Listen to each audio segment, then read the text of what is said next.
What's going down? We are back here, season 2.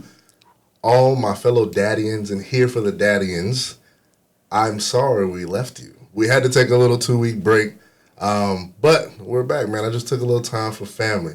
But we are excited. We're happy to be back. And for all of those who have not gotten their Father's Day gift, we are now partnered with Dad Gang. So go on the website, go get you a hat. Take 10% off when you use the code HERETHEDAD.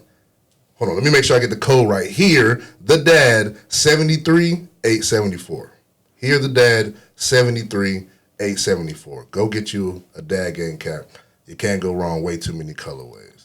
But let me take a pause right now to introduce you to our guest. Of course, we got my guy Sony, who's gonna chime in like always. But today, we got my boy, Brian. What's going on, bruh? Nothing much, man. Just excited to be here, man. Honored. Bro, yeah, nervous, man. You and Dad, man. You're supposed to be here, dog. Yeah. Like it was all nervous for me the first time again. I was like hitting mics and all type of stuff. I had to have you on here. What's wild, people might not even be able to tell because of the way we are going to be talking on here, how cool we've already gotten in the last couple minutes. But it's my first time meeting you. And it's crazy because it's always in passing. So when T was in the Navy, she was my boss, my divo. And I think y'all were engaged. Mm-hmm. And she was like, man, does anybody know a photographer? And I was like, my wife's a photographer. I know a guy. So it just kind of went from that because I think y'all had like some pregnancy photos too. Yep. It's just, yeah. And I'm about to say, I've seen Crystal like 100 times, like in passing with photos. I think she even did like our photos before the wedding, like before we even got married. Yeah. Like she did our engagement photos. Yes. That was 7 years ago now. Yeah. And I've heard so much about you since that. I've been following you on Facebook. And the one thing that was like, I hit you up, was like, bro, I gotta have you on here. We gotta talk. Is you did hashtag, what is it? Memoirs of a stay-at-home dad. Oh, bro. The funniest things I've ever like seeing on there. I was literally crying. Like every moment that you were having was just like tearing me up, bro. Tell me about like that whole moment. Like what is Memoirs of a Stay-at-Home Dad? What was going on? So Memoirs of a Stay-at-Home Dad. It's not even a new one, but I would say it's just how I chronicle my time with the kids when my wife's away. So this past time wasn't the first time. The first one was we were in Japan, stationed in Japan. And so, at that point in the pregnancy where they start asking all the questions about family history and stuff, my wife let the doctors know that she had a sibling that was born with a hole in the heart. And so they wanted to look into that, but they didn't have the machine they needed in Okinawa. So they flew her to Hawaii. Oh, man. So like 4 days for like a scan, so like a little mini vacation. Basically, right. There I am with the 2 kids. I had to take leave for it and everything. So I just wanted to kind of let everybody know what was going on. And I guess it was more funny than anything. So I decided like every time she goes away, I'll try to do something like that. So this most recent time, it was with all 3 kids and a dog. So y'all didn't have a dog then? We didn't have a dog in Japan. So now you got 3 kids. What are the ages? 8, 5, and 3. Oh my God. Yes. And the dog. How old's the dog? The dog is a little over. No, the dog will be 2 in August. So pretty much mature, but still the dog got sick, and that's what kind of set everything off. Like just poopy patties everywhere. Tell me about like that whole moment. It was a lot of poop going on, a lot of peeing. Like, just give me a couple most memorable moments that you won't forget. So the most memorable one, it didn't even have anything to do with peeing and pooping. But okay, so I think what set it all off was the dog might have ate like a piece of chalk. We decided to do sidewalk chalk art, and I think a piece just fell out of the box and she got into it and got sick. So her stomach was upset and... That's chalk zone. That's chalk zone right there. It didn't come out chalky. It was just like puddles and water. It was like everywhere, like all over the carpet, on the rugs, like not the hardwood. Yeah. Never the hardwood. But yeah, so I'm like shampooing and stuff, like the carpets the whole time, like 3-4 times in a week. And you know, the kids are being the kids, but it's just like when mom leaves, or I think really when any parent leaves, they just like, hey, let's get them. Yes, I think that Crystal, before she left, she was like, I'm going to make sure he appreciate me. I'm going to give him $20. I'll slide this, and y'all make sure y'all treat daddy. You know that toy you wanted? I got you. Just show daddy a good time. And the dog already know what's good. Oh, bro. yeah, already. But, yeah, like, towards the end of it, like, I was getting a little overwhelmed because she was gone for about 8 days. Okay, that's a good one. Man. Yeah, that's a good So, I made it a personal goal not to break. Okay. Not to break. There we go. Yeah, you know, you got to stay strong when you by yourself. But, so I wouldn't tell her what was going on, but I would type up. And she'd be like, when she called me, she'd be like, oh, you didn't tell me that so-and-so happened. I'm like, yeah, I didn't want to be weak. I want you to know I got it. Right. I'm here. And we really just be hurt. Yeah, man. So it was like a couple of nights where I got like 3-4 hours of sleep because they sleep in shifts. Yeah. And then they have to wake up. I think the earliest I would have to get up is like 6:30 to get somebody on the bus by 7:30.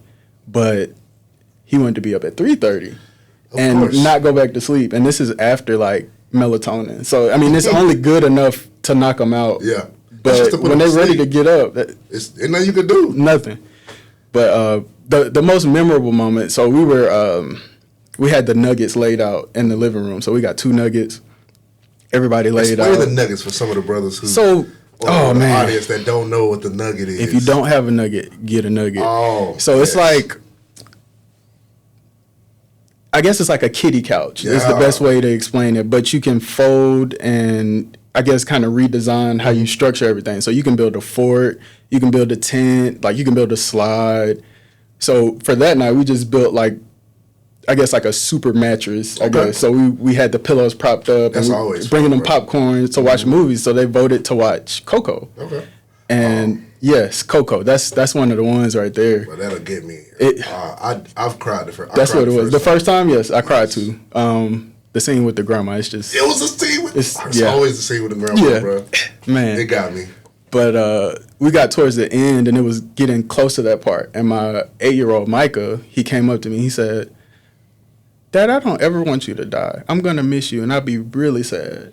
And so I had to tell him, like, you know, I was taken aback for a second, but I was like, did you know that your dad is part turtle? He was like, what? He was like, what? I was like, yeah, I'm going to live to be 157 years old, so you don't have to worry about me going nowhere. Smooth. And he was like, and see, that's inspiration from Finding Nemo.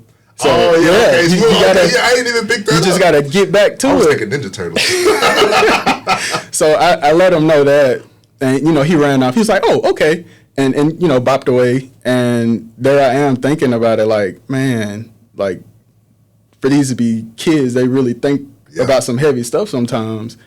But I think that was, like, the most beautiful moment. And it kind of, like, clicked something inside of me. Like, I want to be here as long as I can for the kids to make sure they have the best chance. And even if, you know, they fail along the way, they still got mom and dad to come back to. So I guess we're getting out of that kick them out at 18 kind of mind frame to kind of just be here for support, because we're going to be parents until we're gone. So why not embrace it? Yeah. You know? Once a parent, always going to be a parent. Yeah. Once a dad, once a mom.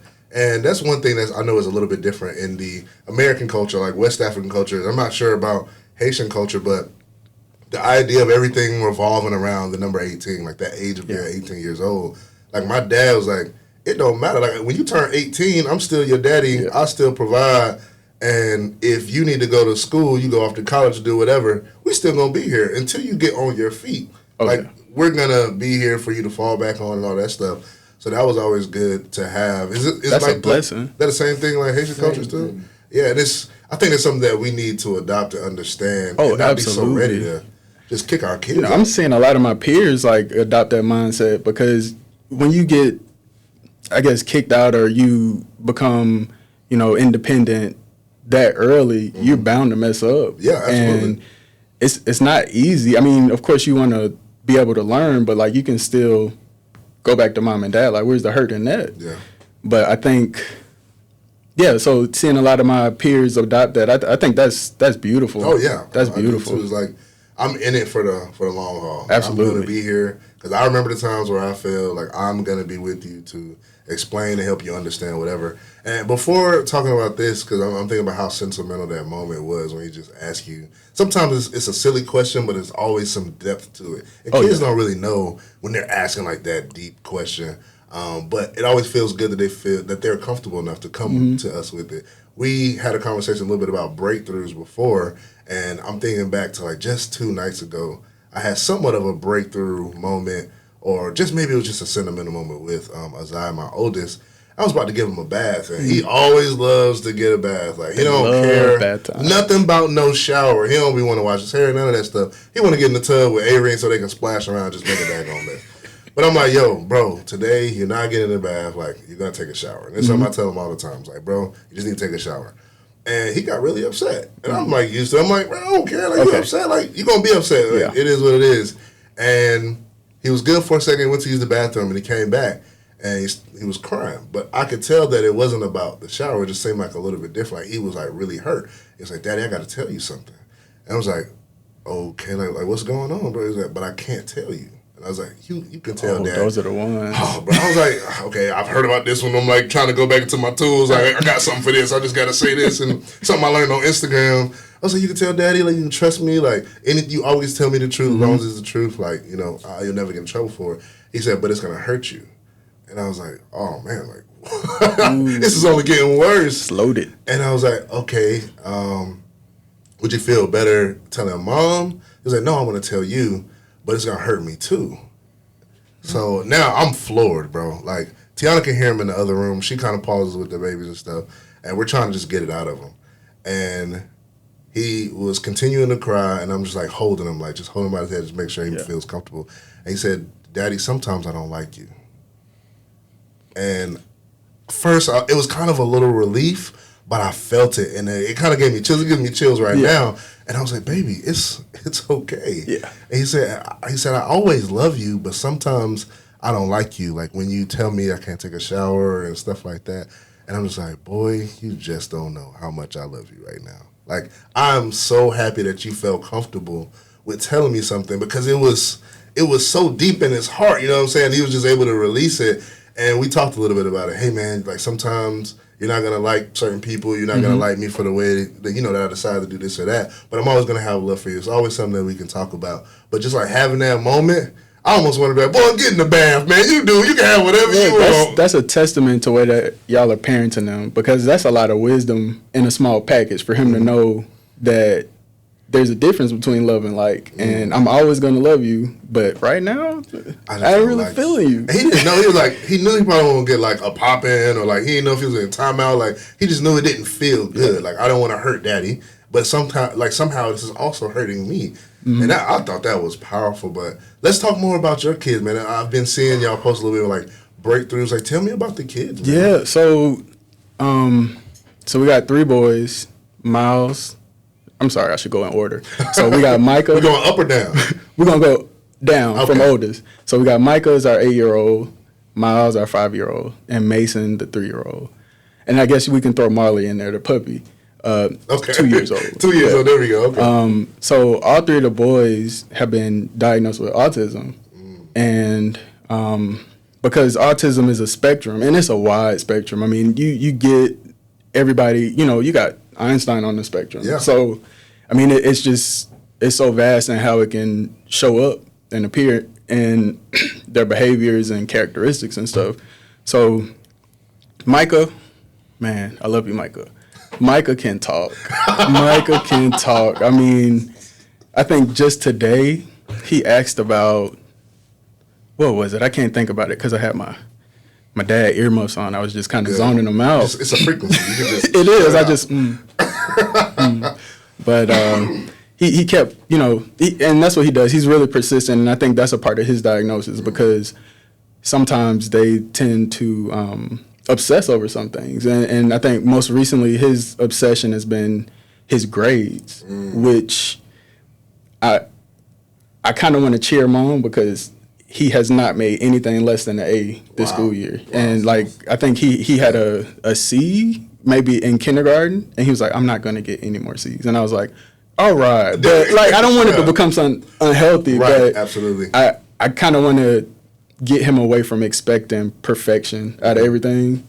And, yeah, so, I mean, that Micah is brilliant. I think at, like, 2 years old, he used to watch, like orchestras on YouTube. Wow. And he could point out an instrument. He could tell what it was by ear. By just hearing it. By hearing it and tell us what family it belonged to at 2. Bro, that is right. beautiful. Like, that is right. really, oh my God. And so now, I can't do that now. Man, just the way his mind works, it's beautiful because, like, his thing now is, like, geography. So, like, you know, he'll be like, we visited this place, and, you know, I remember when I was 3 years old, and I'm like, you remember when you were, wow, get out of here. He's like, no, really, on August 17th. And I'm like, wow. So me and my wife will check them, go back and scroll through our pictures on our phone. And sure enough, August 17th, what he said happened. So, like, he's cataloging stuff in his mind. And to just know the way his mind, like, it's hard to understand how his mind is working. What he's keeping, right? And what he's filtering out. Absolutely. And I think he just retains so much. And it's beautiful. So I want to try to, you know, keep, I guess, on the right track, you know, make sure we got him in the right direction. And with each one of the kids, you want to kind of tailor your parenting towards them to kind of get the best output or, you know, what you want for them. Right. So then we got Miles, our 5-year-old. Miles is a sweetheart, like the best hugs and kisses and cuddles. There we go. So before we left Japan, he was actually our first child to get a diagnosis. Really? And did you get the diagnosis in Japan? We got diagnosis for all 3 of them in Japan. But not at the same time? Not at the same time. It was probably like within a year. Can you walk me through what that was like? So when you go through your checkups with the pediatricians, they always ask you about the milestones. Like, is your child walking? Yes. When were they walking? 9 months. So we answered the questions for Miles, and he was, like, behind developmentally.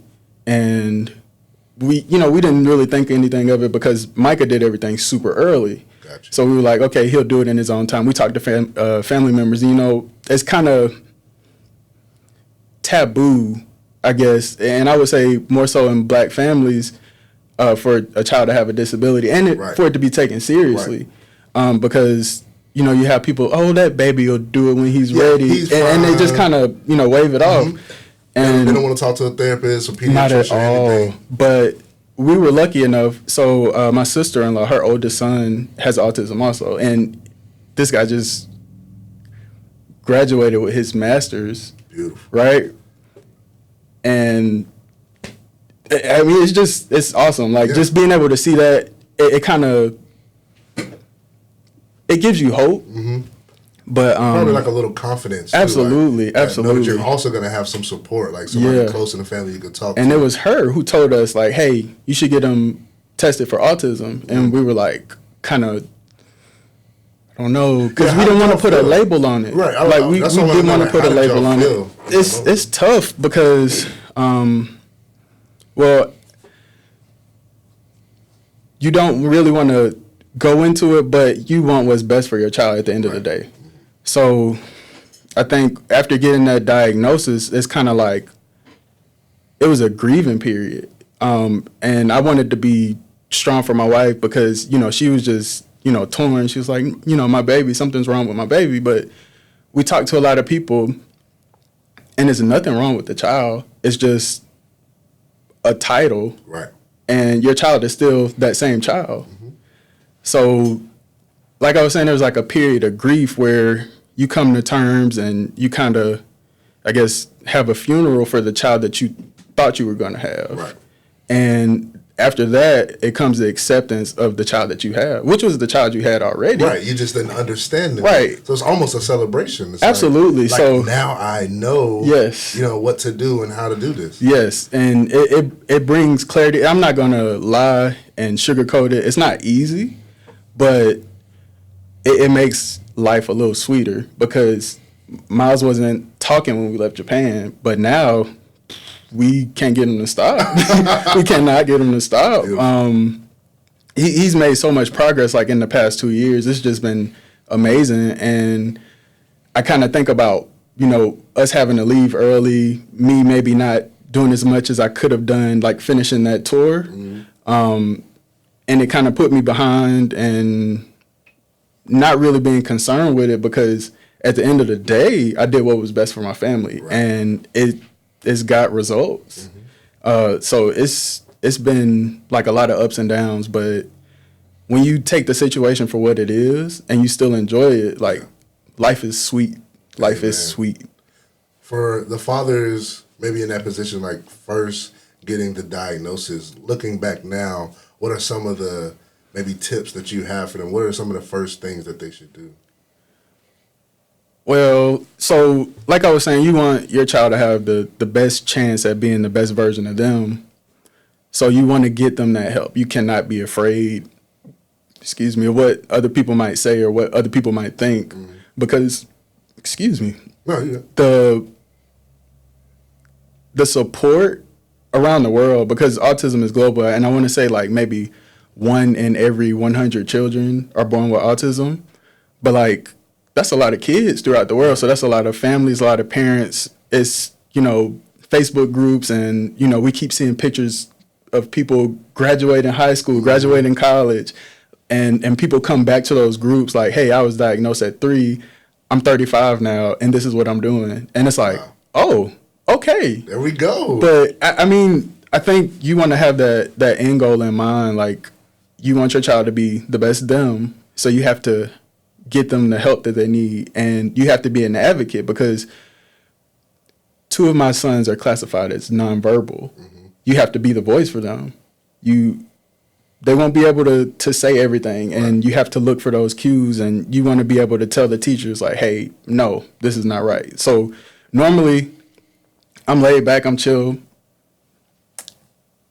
maybe a little bit passive, but like when it comes to the kids, it's like, Papa Bear's here, and I'm not leaving this office until I get an answer. There we go. You know, so you just, I mean, it brings something out of you. And kids as a whole will bring something out of you, dog. Yes. Like, they make you emotional. Like we were saying before, before the kids, they never met like hard Brian. Like, they never met hard Maya, hard Sony. Like, we was out in these streets, like, at one point. We was young, we was playing sports, we was doing all this different stuff, like, right? And or even like at work, there's certain things we gotta do, certain way we gotta act to hold it down, don't let nobody walk over you. But when you're at home, you in the underwear, they in underwear, you ripping and running around the house, making weird noises and screaming and playing. Tackling and tickling, bro. And that's the only you they really know. Yeah. And it's beautiful, though. Yeah, and they will never believe you had another life. They won't believe you were the athlete that you say you were. No. Because I coached Micah's soccer team this year. That had to be cool. It was amazing. So I'm not going to say it was all sunshine and rainbows, because having to deal with that many kids at one time, like all, 7 to 9 years old, because when they get there, they start asking like questions. And question everything. And then not just those, the why behind it. Like, but why? But why? But why? But why? And they can go on forever. But I had a good time. I told Micah, I played soccer in high school, and he was like, you didn't. You didn't.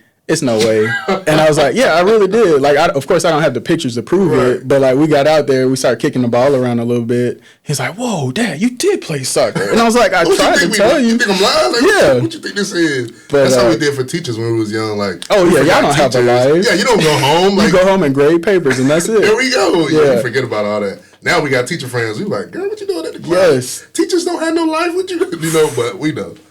Yeah, when you see your peers, like, y'all are the teachers? Yes. Like, bro, that's a breakthrough moment, right? Just in itself. We remember, like, realizing, we're the teachers. Like, they're our age. Like, that's what we doing. It's scary, but I think everybody. You ever run into your doctor at, like, a Wawa? Oh, no. Those you are. I never remember my doctors. Doctors don't shop. Doctors just doctors. They just doctor. That's what you think. My man was in flip flops and everything. I was like, whoa. He was like, bro, what you doing? You got your toes out. You're supposed to be in the hospital, dog. You're not supposed to leave the hospital, man. This ain't no game. But Oh man, so yeah, we did pretty good this soccer season. They went undefeated. Oh, yeah, pretty good. Y'all went undefeated. It was that's pretty really good. the Like best. this was my first time coaching. We had 3 coaches on the team. Okay. So this is 2 of our first time coaching. So I was like, hey, I know defense, so I'll take care of defense. Right. And I want to say we probably had like 4 points scored on us the whole season. Wow. So we didn't even score 4 points. And it's season. tough to get kids to do that kind of stuff. But I tried to make it fun on the sidelines, cheering them on. And that's all they need at that age is a little bit of encouragement. Yeah. Like, you know, you don't want to point out all the bad they do. Like, give them praise when they do something good. And that goes so far. Oh, it goes so far. The praise probably does even more. They'll keep the harmful, the hurtful things for even longer.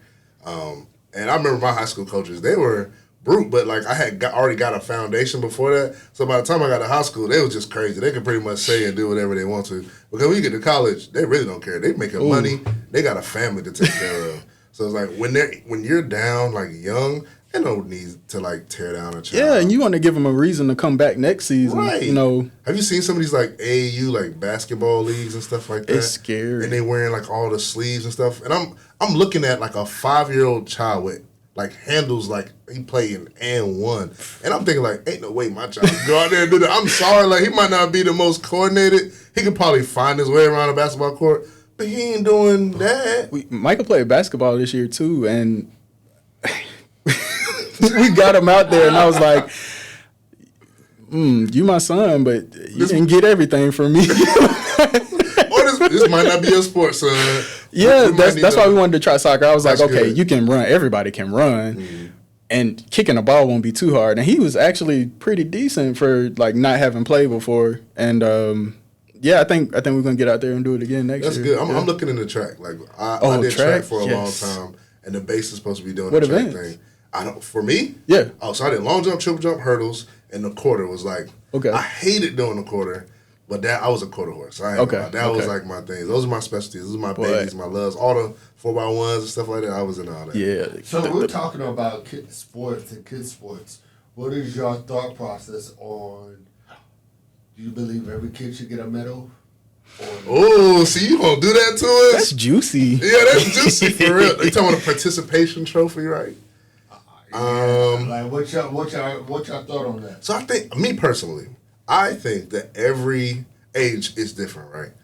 I want, especially from the communities that I grew up in, sports was pretty much like a way to get out. Mm-hmm. It was also another way to stay out of trouble. And if you attend, you actually come to practice, you're present, and you're learning stuff, I think that you should be awarded for that. Now, there is another idea around knowing what's enough, right? Like just doing enough and doing the minimum is not okay at the same time. Like there are people, when you're the best at something, you don't have to brag about it, but you are the best. Like it is just what if you're the fastest, you're the fastest. So there's trophies for stuff like that. But I don't think that you should rob a child at the age of like 5 or 6 when they see like a trophy. Just me. I don't take anything away from people who say like they shouldn't. I don't think that's necessarily bad. It's just their point of view. What about you? All right. Well, it's probably a little controversial, but I think completely. I think the participation awards, like where everybody gets a trophy, that can be saved for the team banquet at the end. Yes, only the banquet. That's it. But I think losing builds character. I remember it being a lot of times where I might not have, made a team or we might not have won a game, but when practice time came, I went harder. And I think that you have to have that as a competitive athlete to progress, to go further. Mm-hmm. I mean, losers make winners. Absolutely. You gotta be able to understand what it is to fail. Like you have to. So I hope that's what you were talking about. We're talking about the participation trophy. I'm just talking about at the banquet. I'm with you on this one. Just save it for family and friends. Yeah, and I'm not saying like here everybody's a winner. It's just like thank you for being here. Thank you for sticking it out. Like it wasn't easy on everybody. Like thank you for being here. Yeah. But yeah, you gotta learn how to lose though, because that's the thing. Like we talked about that with Azai. We were having a little conversation with him because you get some of the kids who play the video game, they lose, and that smashing the controller. Man, the rage quitters. You know, doing all that. You do that in life, like, bro, it's going to take you a long time to get anywhere. You don't want to do that in your marriage. You don't want to do that with your absolutely kids. Not. You don't want to do that with your job. So that's why sports is the first chance that they're possibly going to get to, you know, dive into that a little bit. So that's a good question. That was hot. That was a hot topic. I know, but they've been talking about that like on the news and stuff. I don't know why you hit us with that, man. The politicians been talking about that. I don't know why. I think actually North Carolina's having a big conversation about that. And I don't know why the state is even trying to control that. But let me go back a little bit, because as we're talking about sports, I've been trying to figure out like what sport to put what child in, and I'm just trying to get them exposed all together. But we're talking about the potential of the child. You have 3 different kids who are probably every single one of them is very different. Man, what are you doing to like really try to hone into who they are and figure out who they are? Because you're talking about like pulling out, you know, making the best child. So right now, Micah is showing a lot of like academic promise, and we kind of want to, you know, jump on that and groom it. So he got an opportunity to go to a pretty decent school, and he had to test in, or I think they did an application, and, you know, we waited a couple months, and he asked every day. But he got into the school, so we're going to let him go there. We put him in it's called Camp Einstein this summer. I'm familiar with Camp Einstein. So he's going to Camp Einstein. Hard to get into. He got in. Like, awesome, this is Michael. So we kind of want to bring that out of him and nurture it, but I think it's important for them to be well-rounded and balanced out. So we're going to try to put him in sports until he finds something he likes. And he still has an ear for music, so we might get him some lessons too. That's dope. With Miles is like our flower child. Like, we will literally go outside and he will pick flowers and bring them back to mommy. And I'm that's like, so beautiful, that's man. my boy. But he likes a lot of dance videos. So my wife was thinking of putting him in a ballet class. And I'm like, you know what? Okay, let's do it. Let's do it, because that's something that he shows interest in. Let's hop on it. Mason, on the other hand, I think he is only interested in messing up the house. So I don't really. I want to say we haven't talked about Mason yet, so man.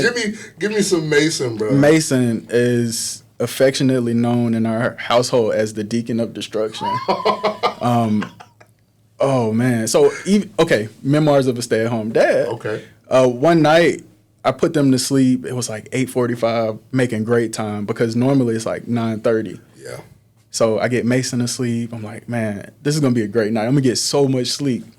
Bro, you should have knocked on wood when you said that. Right on the bed. Said no mom or dad ever. Oh my God, we get so much I got ahead of myself. I was feeling myself. I snuggled up in the blankets, and I was like, this is gonna be a good night. And it was not. That was that night I had like 3 hours of sleep. Mason woke up, and he woke me up with him. His room is next to mine, so he was banging on the wall to get attention. And I'm like, no, I'm not doing it. So I think that went on for like 2 hours, and I won't tell my wife this, but I put my headphones on, and I turned on the noise canceling, and I went back to sleep. Like Miles Morales. Yes. And I think he stayed up until about 5. So like from 3 to 5. And I went in the next morning to get him up and ready for school. It was toys everywhere. Like his bed, I don't even know how, but he moved it off of the wall, and the mattress was like on the floor. He was about to reconstruct that whole spot. He was like, "Oh, you gonna lock baby up? I got something for you." But Mason is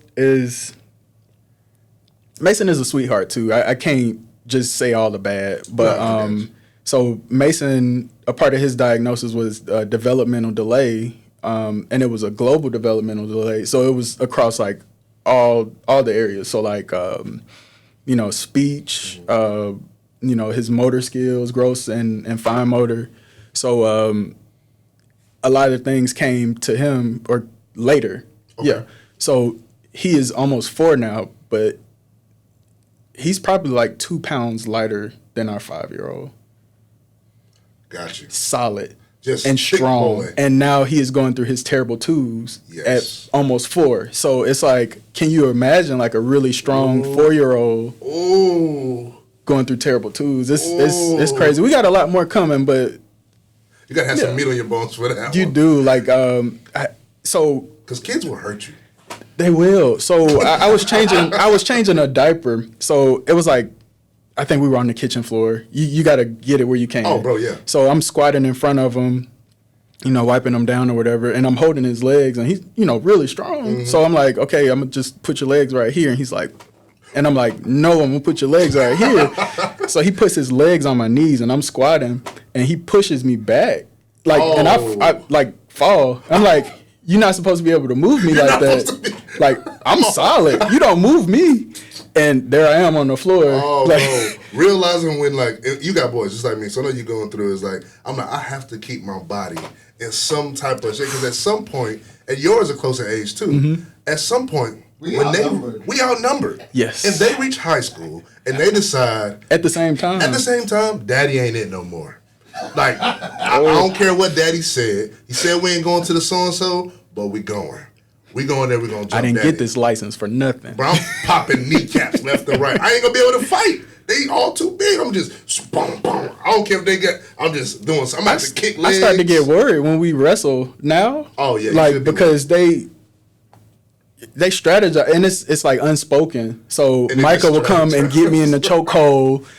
Miles will grab one of my legs, and Mason will just grab me around the middle, and I'm like, well, I can't really move right now. And I just start tickling them to get them off me. That's the only way, bro. But one day, I'm nervous. I think one day they're going to be able to. Oh, it's going to happen, yeah. bro.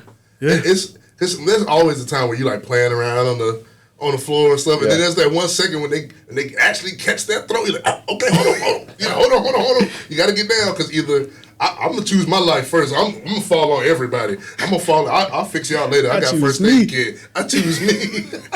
I had a moment like that with my little brother. So it's like 7 years age difference between us.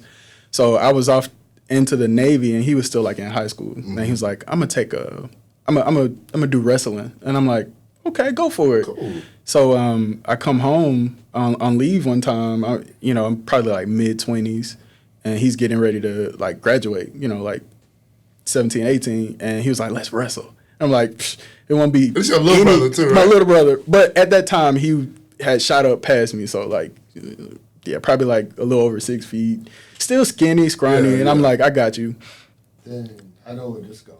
Yeah, boy, they teach you stuff in wrestling apparently that you just don't know, that you don't see growing up on SmackDown.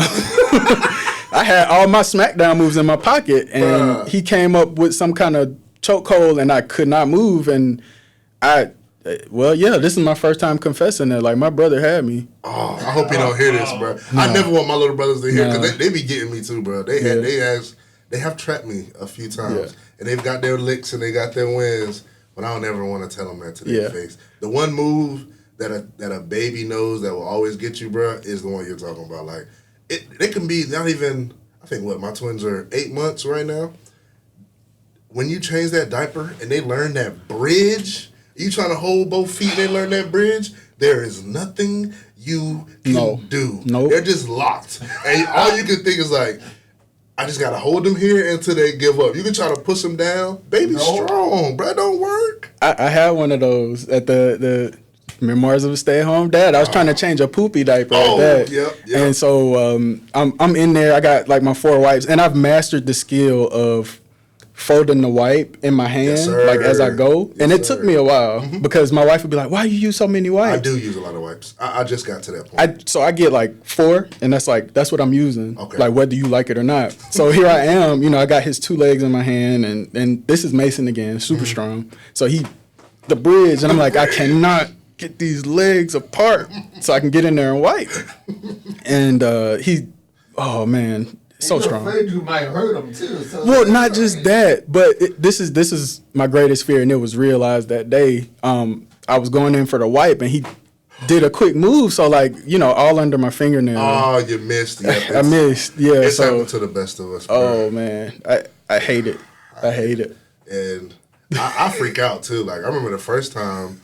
Tiana was underway. She was on her first ship, and I got like not just a poopy one. I got like a blowout. The light green. Oh, it was the light green one. That's always the little yellow lightning bolt streaks. Like, And I was all right, cool. I got this. Like, I'm gonna get this like done. I'm on the couch. I'm get it how you live, right? Wherever you are. And then that's when I realized the onesie was wet. So I'm first thinking like, okay, does my wife roll the onesie up over the head or down? I was like, no, if you roll it over the head, poop gonna get all in the hair and the face. I rolled it down.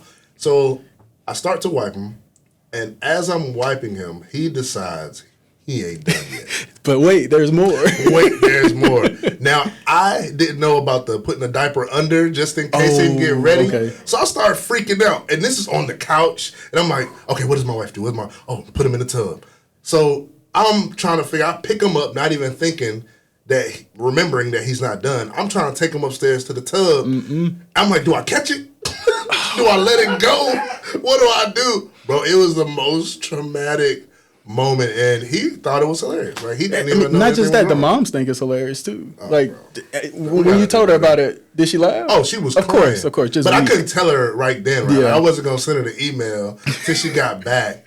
Wait till the ship gets some service. Because I had already got in trouble the day before that because I left the doggy door open. And he crawled through the doggy door and went outside while I was trying to do something. I've had quite a few moments that are like a couple scares. Bro. Like, it was controlled, but a couple scares. I remember one time, like, we were going to like a Dave and Buster's or something, and I was on the phone. Somebody was telling me like a real serious situation or whatever. I was dropping my wife off at the front, and she grabbed the Otis, and she grabbed Avery. But I didn't know. I thought she grabbed everybody. So I parked the car. I go inside, and she said, "Where the baby's at?" And I'm looking at her like, is this a joke? Like, is this a name of a song? What you mean, where the baby's at? Ooh. And, bro, I thought I was in so much trouble. Luckily, it was 20 seconds. The car was right there. I sprinted out. The AC, like, probably didn't even leave the car yet. Like, but, bro, in that moment, I was like, what did you do? I feel like dad should have some grace because they just got here. Like, it's hard to remember all the kids. Right. They just got here. Like, they just got give here. me some grace. Bro, it's 4 of them. Like, speak up. I don't care you're 8 months. Speak up. You need to hold it down for yourself. That's like, I'm a foster dad of 3. I heard. I went from 1 to 3. And I'm like, dang, I forgot about these little pieces. Little minions. And, oh, yeah. I was like, one day, it was like the day after Valerie, I was getting ready to take her to daycare, and I was like ready to hit the door, and then I heard other footsteps, and I'm like, did I let the dog out? And then there was 2 other kids coming, breaking up, and I was like, dang, it wasn't a dream. Sound like zombies was like getting up or something. You just, bro. Baby foot. Why? I got a question first. Because as we're talking about babies, why do kids walk so hard? Bro, going up the stairs, it sounds like a 200-pound man. They walk so hard. They hadn't learned. They don't have a reason to be quiet. That's wisdom. I'm here. That's wisdom. And y'all gonna know I'm here. That's wisdom right there. They don't have a reason to be quiet. And I don't think my kids understand it. We was at my sister's apartment this weekend.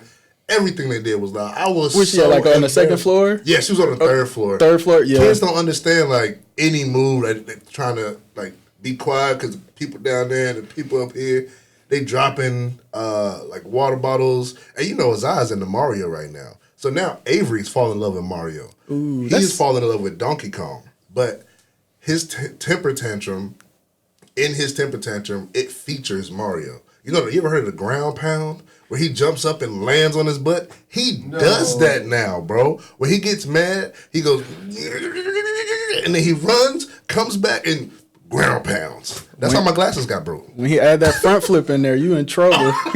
You in trouble. I'm sorry. You're going to be real serious trying to discipline Isaiah. I was crying. Oh, bro. I thought you was going in a different direction. I thought you was going to say he adopted the Donkey Kong, the ground pound, or even, man. He does it, but he does it to his stomach. I'm like, you're going to throw up one day. You need to stop doing that. Chicken nugget. Like, bro, you need to calm it down, dog. Talk to me about the relationship between you and your wife and, like, how y'all working together. I love seeing just, like, y'all take pictures together. Like, y'all have a beautiful family. Oh, man. Y'all do, too. And I love just seeing y'all just, like, post together and keeping us, like, up to date with what y'all got going on. and what the kids got going on. Talk to me about like y'all's relationship and like, I don't know, just like keeping love between, keeping the romance and keeping the sexy. Like what is it like? Not what is it like, because I know, but I'm saying talk to me about y'all, for y'all. I'm going to put in a disclaimer because when you asked that, I took a deep breath. It's not a deep breath like that. I'm just thinking about the good times. That's where my mind went, so don't be mad. But it's beautiful when... So first of all, me and my wife, we've been married for 10 years. We just hit 10 back in December. Awesome. Congrats. So like since we were babies. Dang. Yeah, so I've been married a quarter of my life. Wow. No, I'm sorry, not a quarter. I'm sorry, a third. But I'm an English major. I'm not good with math. Yeah, so any number I had to do my quick math. So that would have worked for me. Yeah, a whole third of my life I've been with this one woman. So it's beautiful when you find somebody that's there for you, that supports you. And I think we kind of saw things in each other when we were dating, because I know I did for sure. Like, you're going to be a great mom one day. Wow, yeah. And she did not disappoint. And I think just that alone, like, she is like a woman of service, and she does so much for everybody. And that's rare, honestly, for one, because a lot of people, I think even in relationships, by the way, I would not want to date in this day and age. Like, oh, bro, I'm glad I'm not in these streets, bro. No. My siblings be telling me, dog, I can't be in these streets. It's way too many apps and way too much superficialness. And, yeah, But yeah, I mean, it was like the old fashioned way we met, like in person. So yeah. that was good. But it's been a great 10 years. Like through some of my best and worst times, and same thing with her. You know, we've been there for each other, like, you know, family members passing and just being there to lean on each other and support each other. Like, you know, when we started having kids, she decided to stay at home. She's like, I want my kids to be old enough to at least talk before I send them off to school, before I go back to work. And I'm like, I get admired that. Yeah. Like, I appreciate that. So next year she'll be going back to work because Mason is going to full day school. Praise it. Praise God. Praise it. Man. But yeah, like she's really been an inspiration, because I think in areas that I'm weak, she's definitely stronger. Emotional intelligence, I did not have that. Oh, I'm still working. And I did not know how to apologize. I was not thoughtful, and I feel like a different person like 10 years later. So I think, yeah, somebody that inspires that change in you for the better, like, that's a winner. Oh, absolutely. Yeah. And it's good that the kids get, when you work together like that and you're building on each other's strengths and weaknesses and stuff, it's building a better child. Like, they get to see all of that. Yes. And they also get to see some of the weakness too, and how you adapt through it, how you work through it. When they see mommy come and correct daddy, and then daddy go back and apologize to one of the kids, they're like, yeah, I got my gummies. Yeah, I got my. Bro, they quick to do it too. Yeah. Sometimes I be mad though, because like Azal would choose, like, I don't think it's not like he has a favorite or something like that, but if Tiana tells him to go do something and then I didn't hear it, and I'm like, hey bro, like, pick up your socks. He's like, no, mommy told me to go so and so and so and do this, so I'm gonna do this first and do that. And I'm like, you're not wrong.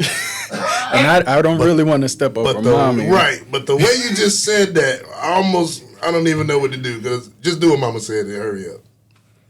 But it's good having it is, and I want to remind them of that as much as I can. So like, we were in the car earlier today, and Micah, you know, the questions that they have. Oh yeah. He was asking. He was saying, when I grow up, I'm not going to get married, but I still want to have kids. And we were like, no, slow down. Because his big idea is like, I want to have 20 kids when I grow up. And I'm like, if you want to do that, go for it. I wouldn't recommend, but I'm not going to stop you. You might need to move like Waco, Texas. Yeah, he said he wants to drive a school bus. And I'm like, okay, that could work. Mm-hmm. But today, you're going to need one with 20 kids, bro. Absolutely. But so he's going to be, you know, a single. He just entertained the idea. Right. So we told him it would be really hard. Mm-hmm.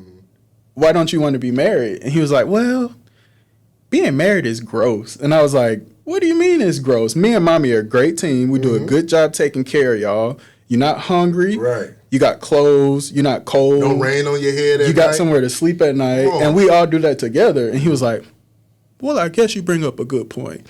So I was like, you want to be married. Yeah. Like, it's not a bad thing. Right. But, yeah, he's just something else. But I do want them to see that. And, another thing, he was like, yeah, I don't like when married people do smoochy faces and smoochy kisses. And I was like, bro, you'll like it You'll one like day. it later. It ain't for you right now, son. It's not. You'll grow into it. Yeah, just wait till you gonna want to smooch, dog. Yeah, you gonna want to smooch. And I think about that when I come home every day. Like sometimes that's the hardest part. Like the greatest part is like I get to come home. Yes. First off, and then the next part is I get to come home to a family who loves me. Right. But there's a moment where the kid runs to the front door and they're like hugging you. Oh, this is so sweet. You love them and stuff like that. And now I'm thinking like, I'm trying to beeline to mom. Like, I miss mom. Like, I need a little mom love. Yeah. Like, even if it's not like intimate, like just getting a hug or kiss. And I'm thinking about like the full day she's had. She's probably tired. And I got one baby on this leg. This one, Azai is my nonstop talker. Daddy, today I learned Mario Super. So he's talking to me, asking me, trying to do this. And Avery is jumping up and down, ground pounding on something. And the other, like, Noel is probably, like, he's super crawling, trying to stand up. He's inside the potty training trying to get inside or something. Okay. And I'm trying to get around the corner just to get to mom. I'm just like, oh man, like I just need to get to my wife. Like I married her way before y'all, and like this is like I can't really explain to y'all, but I want mommy back too. Like she's not my mommy, but and it's hard to get that time sometimes. Is. Sometimes we work it out. They go to sleep, and we get to talk about the day, talked about maybe what upset us during the day, and but sometimes you don't get that time, and sometimes I get mad at myself for getting, I don't want to say jealous because maybe that's not the word. But when kids get all of mom, and we're gonna probably have a whole nother episode about absolutely, because when they get all of mom, and you're like, you don't get none, like she's touched out, she's tired, she got to go to sleep. That's You've the been worst. waiting and missing her all day. It's when you hard. show up and she's touched out, it's like you got to man up and like, all right, I'm good tonight, like I'm good, but man, baby, I miss you, like I don't know what to do. Yeah, I mean, I wasn't prepared for it. I can say that. sometimes I just have to vocalize it, and she'll be like, I understand that, but tomorrow. Yeah, for real. Yeah. And it's something that we don't talk about before like getting married. Like something that I didn't learn. I didn't even know was a thing. Like my dad didn't talk about it. There weren't many podcasts and stuff like that. And that's why this is for new and existing fathers. Yes. To just bring confidence and to help you understand some of the trials, tribulations, and testimonies that all fathers are going through. They want to understand, and I want to understand what things can I use in my relationship and with my kids that's going to make me a better dad. And that piece would have probably helped me out. And there's a lot of stuff around that, too, that I feel like could have been a conversation so I could just be prepared, you know? Yeah. But it's good. It's good that I know now, and it's good that I feel better about vocalizing and knowing how to communicate. But we talked a lot. We got a lot in this, and this was fun-packed. I got some stuff I want to go home and research and all that stuff, but we're bringing this into closing now. I want to hear from you speaking just to the fathers, bro. Like, talk to them, encourage them, maybe give them a tip or two, maybe about a situation that you've been in or anything that you're passionate about. I just want to hear you from your heart. Ooh, if I have any advice for any fathers, I would say take it a day at a time, because it's easy to get caught up in like the stuff outside of the house. It's hard to get overwhelmed by work. The people you work with. It's hard to overlook the good in your life when you focus on the bad, because this is a lot of bad stuff coming at you all the time from a lot of different directions. But for me, looking into their faces and like into their eyes and just knowing that's something I created, that's something I'm responsible for, and I want what's best for that child. I think that kind of puts it in perspective for you to just slow down, you know, and I think enjoy the journey instead of looking for the destination. So, yeah, smell the roses on the way. Don't forget to have fun, too. Don't forget that. Do not forget to have fun, because you want your kids to look back and remember, man, I had an awesome dad.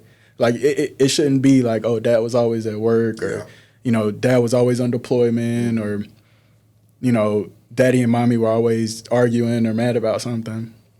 No, show love, man. You want them kids to be able to show that, you know, and be more complete adults when they grow up. Absolutely. And I think that's, take it a day at a time.